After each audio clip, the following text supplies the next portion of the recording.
Hello and welcome to Look Down There, the show where we talk about all the things we don't talk about. I'm your host, Michelle Amore. Today, my guest is a flexibility and movement expert in Los Angeles, specializing in clients managing injuries, hypermobility, and chronic pain. She began working as an underage stripper in Boston's red light district and has been performing ever since for the past 30 years. She is the founder of Fit and Bendy and is passionate about healthy, effective flexibility training. She herself negotiates her own pain and illness from chronic fatigue syndrome and fibromyalgia. And she's here to talk about finding pleasure while dealing with pain, something that we definitely don't talk enough about. So I'm so excited to have her here today. Please welcome Kristina Nekyia. Hi. Hi. So happy to be here. Yes. Love talking about things that no one talks about. I know, me too. It's like one of my joys in life. But yeah, I'm so happy that you're here. We've been trying to make this happen for a while now. So I'm really glad it's like the stars are aligned and Halloween's over and we can breathe. Yeah. Yes. So I absolutely do want to talk about, pursuing pleasure while also dealing with chronic pain and invisible illness, something that I think is left out of the pleasure conversation, is at least in what I've seen. But before we get into that, I want to talk more or first about, where you've come and how you've gotten here. So you started back you said underage. How underage were you? I was 17. Okay. So it wasn't too far underage, but I had a roommate who was a stripper and she's like, "Oh, you should definitely come do it." I was like, "Well, I'm not 18 yet." She's like, "Just tell them you're 18." And it worked because it was a long time ago. And, back then, 1990, 91, the way that the industry was run, it wasn't as tightly regulated. Yeah. Okay. So, did you do it and did you love it? Like, what was your I loved feeling? it immediately. Yeah. The actual being on stage, I'd been on stage doing other things, like kids stuff, theater. But I loved the feeling of being on stage and it was full nude. And I was like, am I going to feel weird taking off my clothes in front of people? And I didn't feel weird at all. I was like, yeah. And I worked on and off in strip clubs for about 10 years. It was a lot harder once I moved to the West Coast. I didn't like the clubs on the West Coast nearly as much. It was a lot less money than I was used to making on the East Coast. And you were expected to work a lot harder. But I ended up working at the Lusty Lady Peep Show for a while, which I really enjoyed. I didn't know you worked there. Yeah. Oh my gosh. Yeah. I have that book and I always looked at it. And were you in San Francisco or Seattle? San Francisco. Yeah. Mm-hmm. Yeah. It's no longer there, right? No, sadly. Yeah. We're gone. Yeah. But you enjoyed your time there. I did. Yeah, for sure. Yeah. And did other kinds of like performance sex work. And I've continued to do that up until like pretty recently. Mm. Yeah. You make a living with your body and you've been doing that for a very long time. Not only with stripping, but also belly dance, right? Belly dance and burlesque and circus. Yeah. That's a lot. Yeah. Yes. So when did you start having, these symptoms of chronic fatigue and fibromyalgia? Well, I've been having chronic pain since I was a kid. Because of the hypermobility, I've had like chronic back pain. I was always getting injured. Like I always did dance and gymnastics, but I was constantly getting injured and having constant pain that I was having to navigate through that. And hypermobility is it's still not like super widely talked about and understood, but certainly back then the doctors were just like, oh, like if your back hurts, just lay on your back for a while and do some breathing. And then you're going to be, I mean, it was useless. Yeah.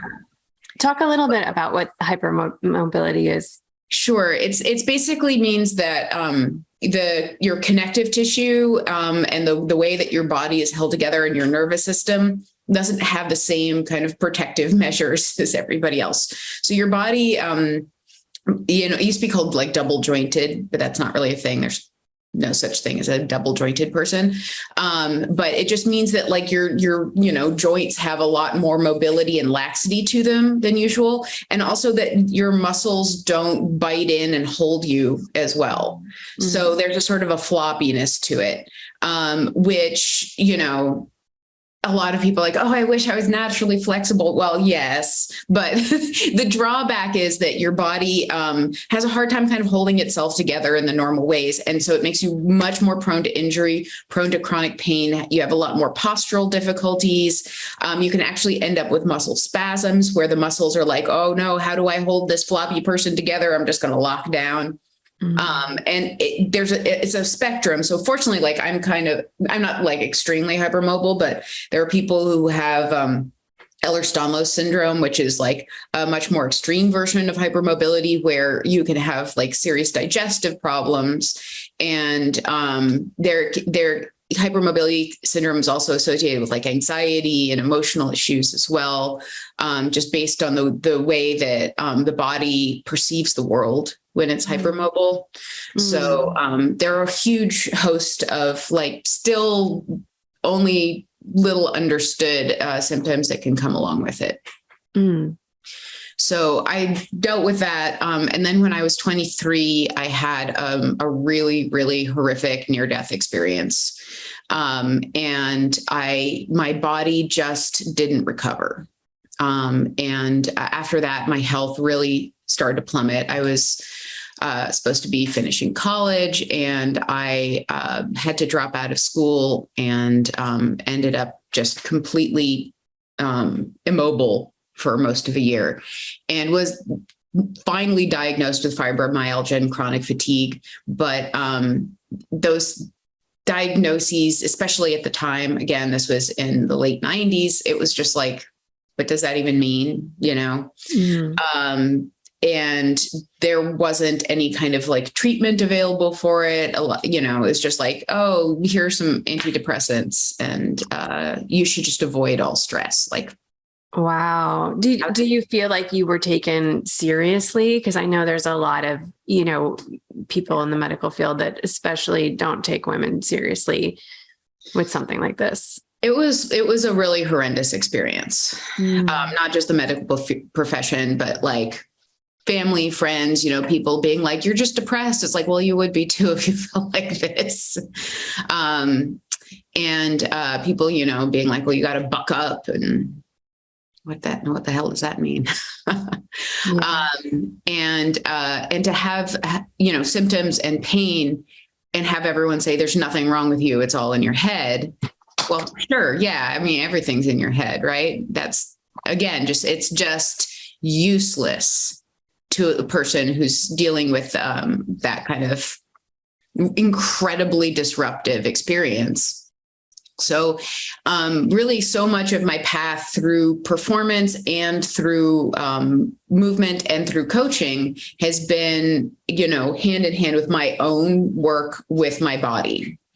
And trying to fill the gaps in what's available for myself, but then also like, how do I take the experience that I've had, given that everybody's experience is different, but also like, what are the tools that have worked for me that I can offer to other people to see if it works for them also? Maybe it does, maybe it doesn't, Yeah. Yeah. I mean, you mentioned like the bucking up, right? Like like we have to keep producing, we have to keep going out there. I mean, especially, you're making a living with your body the whole time and your body is in extreme pain. So how do you even handle that? And also, how do you even portray or feel sexy in a body that is in pain?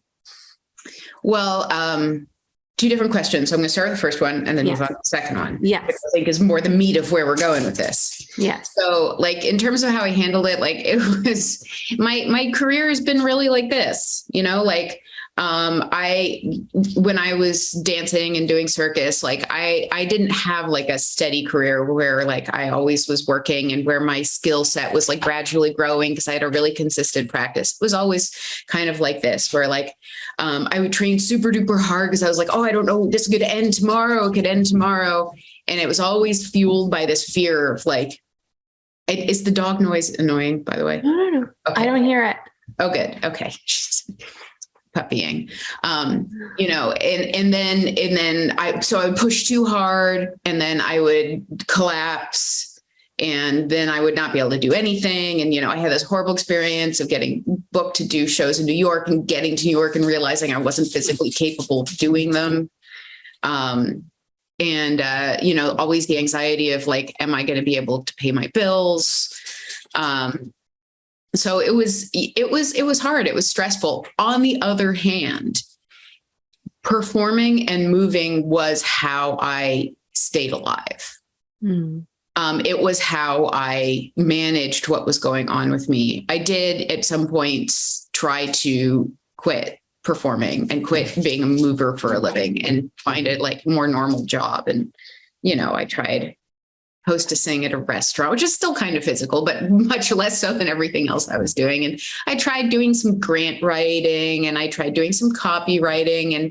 And every time I fell into like a horrible depression, just, barely able to get out of bed in the morning depression, just wanted to drink myself to death. And so I realized that like, it was the struggle with my body that was interesting to me. That's like, I wanted to keep pushing. I wanted to keep trying to understand and explore that. I needed that wrestling match with this problem. And that felt like my life's work, my passion, like what I want to do with myself, rather than like, be like, okay, I guess I'm just not a physical person. Like I just need to put that part of myself aside and figure out what I can do that's reasonable. Air quotes around that stupid word. Yeah. So that's kind of been like my whole life, is like constantly managing that. And now, turning 48 in a couple of weeks, I feel like I have really gotten to a point in my life where I've developed this great toolbox of tools that I can now use to manage all of these different things going on with my body, to keep my life a little bit more even keeled.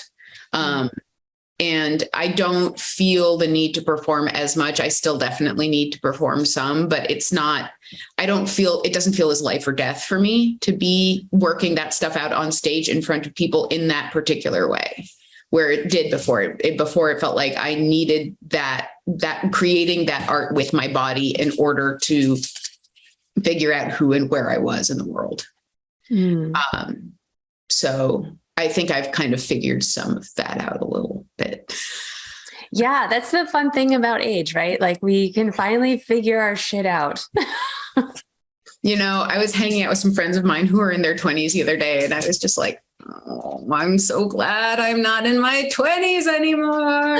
I know. And it's like, you don't feel like you're that far away from it. But then when you're around people who are that young, you're like, oh, honey, like you'll learn someday, I don't even feel like that. I just feel like, I just remember like what a brutal feeling it was to have that kind of like, I don't know who I am in the world, and that like still trying to figure things out. I mean, honestly, most people I know in their 20s are doing way better than I was at that age. So.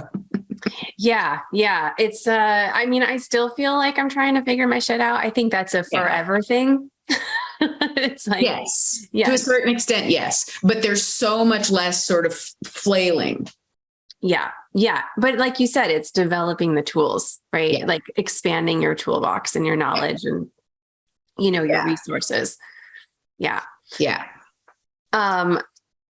So yes, you perform very sexual acts. You're a very, to me, sexual, sensual person that likes to express your art in that way. So was there a moment where you were like denying pleasure because of how you felt? Or was there a moment, or like, have you always been close to pleasure throughout this whole journey? I would say that my own pleasure has been something I have had to discover. I would say that sex was something like I was just a sexy person. So like if you are a young woman with a certain shaped body and a certain kind of face in the world, people sexualize you. And so that just happened without, any, need for me to do anything about it. And so then stripping and working in the sex industry and burlesque and all the other stuff at the beginning was very much a way for me to say like, oh, you're going to do this to me. Fine. I'm going to take control of it. I'm going to get something out of it myself, which I'm going to make money off of the way that you see me. And so sex for a long time for me wasn't about pleasure at all. It was just about power. And figuring out ways to use my body to leverage for power, for survival, to like something that felt often that it was done to me. The gaze, the energy was something that felt very predatory. Like, what were the ways in the world that I could take that and sort of use it to my advantage? And pleasure didn't come until quite a bit later. And I think also that it did start to be part of the healing process from like the chronic pain and the fatigue, that I had to develop a relationship with my body that wasn't constantly punitive. Because up until that point, my body was just the vehicle that I was using in order to get power, in order to survive. Yeah. Talk about that, a relationship, that punitive relationship. That's interesting. Well,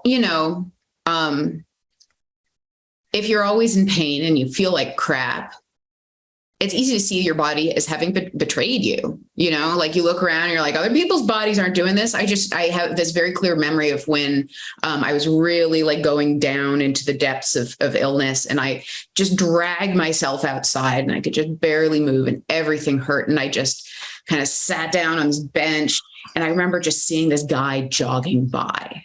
He's like, like men, they can jog without a shirt on. And he's just like jogging along, doodly doodly doo, happy as can be in the sun. And I hated him so much in that moment. And I hated myself and my own body. And I was like, why can't I just move through the world? I'm young. I'm like healthy. There's nothing wrong with me. And yet I can't do this. And so there was like some real self-loathing in that. And this sense of like mistrust and betrayal between myself and my body. And I think at the same time, my body felt the same way about me. Like, I didn't take good care of myself when I was young. I drank a lot. I partied a lot. I was in school, but I was also stripping, and I was also working in bars, and I hardly slept. And, it's not that unusual for people that age to do that kind of stuff. But nonetheless, I pushed myself really hard, and I didn't take good care of myself. So I think my body and I just had this real sense of mistrust. Like, we don't take care of each other. We don't like each other. And that was part of what needed to heal in order for me to move out of that place of illness. Because a big part of these kinds of chronic conditions is that you have to really care for yourself very well. Like I can't abuse my body in the way that many other people can and get away with it. So that's part of it. Just that, like, I needed tools to have a relationship with my body that was more loving. And part of that was to start to understand pleasure for myself. And it wasn't that like I didn't enjoy sex. I certainly had a lot of it. But the joy that I got out of sex was so much more about the power I had over the other person than about me receiving pleasure. And I think that really started to change in my 30s. Part of it was changing the people I was having sex with. Sure. and not having sex just for power, but also having sex because I wanted to. Mm-hmm. And then to kind of get into the meat of it, it was also discovering kink. Because when you're in pain all the time, you kind of develop a relationship with pain. Right. You know, and I definitely did develop a relationship with pain. And in some ways that started when I was a little kid. Like I was always fascinated with hurting myself. I liked that sensation. I liked the intensity of it. When I was a teenager and I was super messed up, I was a cutter, and I was really fascinated with like watching my skin open up and the blood come out, you know, and, my relationship with, and then contortion is super painful. And that was a huge part of what I liked about it. Like I liked 2 hours a day being in horrible pain and then like leaving and just the residue feeling like I'd been beaten with a pipe, you know, my muscles aching. Yeah. And it wasn't really until my 30s that like I really made the connection between all of those things that I'd always enjoyed and kink. Because I met the right people who kind of helped me like see kink. I'd had some early experiences with kink that were bad with people because, you know, it's a community where it's really easy to be predatory and exploit people. And, you know, it had been a really negative experience. And I had been like, no, not doing that, not opening that door within myself, not going there. Don't want that. Because again, like so much of my power and in my body was around sex was like having power of the other person. So the idea of any kind of exchange, no. But then, you know, as I found better people, it was really good for me to start to understand that for me, pleasure and pain are completely intertwined. You know, I take pleasure in pain, and I also find great discomfort and pleasure. Oh, great discomfort and pleasure. Yeah, absolutely. Like, when I did finally start to do things to make myself happy and to make myself feel good and find pleasure, it would make me wildly uncomfortable. Oh, yeah. So tell me more about that. It was just so, it felt so weird, you know, like, did you feel like for my own pleasure? Did you feel like you weren't deserving, or like you were just so used to feeling pain that pleasure felt very strange? I think more the latter, like it just felt very strange. And it also felt very like, it wasn't so much about deserving. I don't know. I kind of don't really think about deserving very much, because I'm like, who deserves what? I don't even know what that means. But I do think about how like, I got very used to sort of living at a certain level of experience, right? That's here. And it's very intense, but it was also very, it didn't have like peaks of great presence. You know, I was not often like super present in my body, except when I was on stage or when I was training. And I definitely wasn't present during sex. And so to start to allow myself to be present during sex and to allow myself to feel pleasure in my own body was like vulnerable to a point where I wanted to throw the fuck up. Yes. It was terrifying.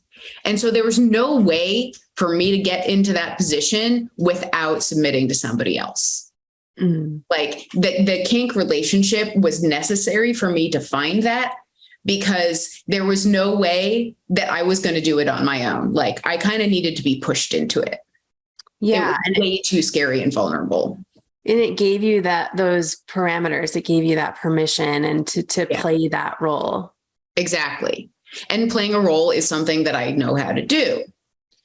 So it created dynamics where experiencing something new and terrifying was possible. And it brought the pain into it too, which is my like comfort. Because like in many ways, I think that like my signals got flipped somewhere where the pain is the comfort and the pleasure is the discomfort. And do you still wrestle with that now, or do you feel more comfortable in pleasure these days? I definitely have gotten more comfortable with it. I would say that dynamic still exists for me. I still feel like those poles have switched in my body. And I think that may be just how it is in this life. But I've made peace with it and I can play in it now. So now I can like, as I've like really accepted all of these parts of myself and accepted who I am and like what has made me this way and, you know, nature, nurture, who cares? This is who I am. Then I feel like I can really look at it and see it and be like, oh, well, what's possible in this? What can I play with? What can I ask for that I want? You know, what do I definitely not like? And what can I experiment with? That may be to many people a tad unconventional, but works for me, you know? And I found that there are plenty of other people who also like that stuff. So yay. Yes. Yeah. Yeah. The more that you like tune into who you are, like the easier it is to find the right people. Yeah. You just kind of magnetize towards each other. Yeah. Absolutely. Yeah. So you mentioned some of your tools in your toolbox to healing. What are some of those tools? I mean, I think that the absolute most fundamental tool is to learn to listen to yourself without judgment. That last part that I just threw in there at the end is really important because I think what I have experienced in myself, and this is something that I work with every single one of my clients on, because we all struggle with it, or at least everyone that I've worked with deeply has struggled with it, is that we override what our body is saying to us all the time. We're taught to do that.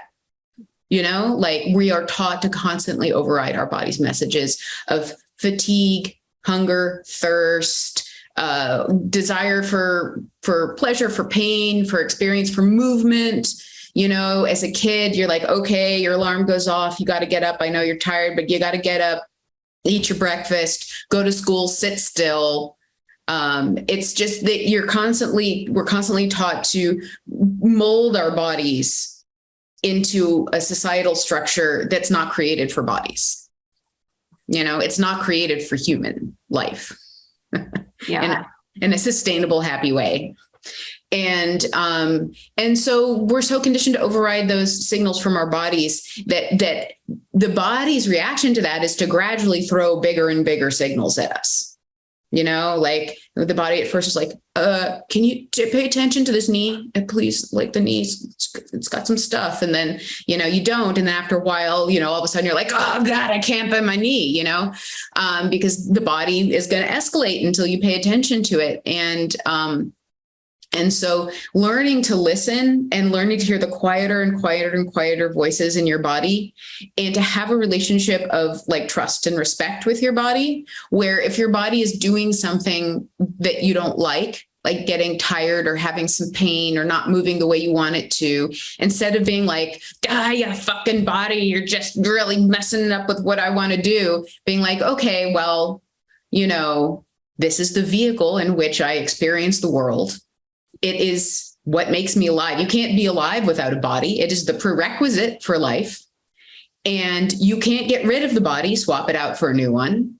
So how do you have a relationship with this physical manifestation of yourself where you can communicate and you can take care of each other? Mm-hmm. And that may mean sometimes sacrificing something that you want to do because your body needs you to. You know, and that is one of the lessons that was really hard for me to learn, that sometimes I had to not take that gig. Sometimes I had to not, learn that new skill that I really wanted to learn, or not, do this, whatever it was that I really, really wanted to do, because I knew that my body was like, no, this is too much, man. You can't do it. And I learned to say, okay, all right, I respect that. We're not going to do this.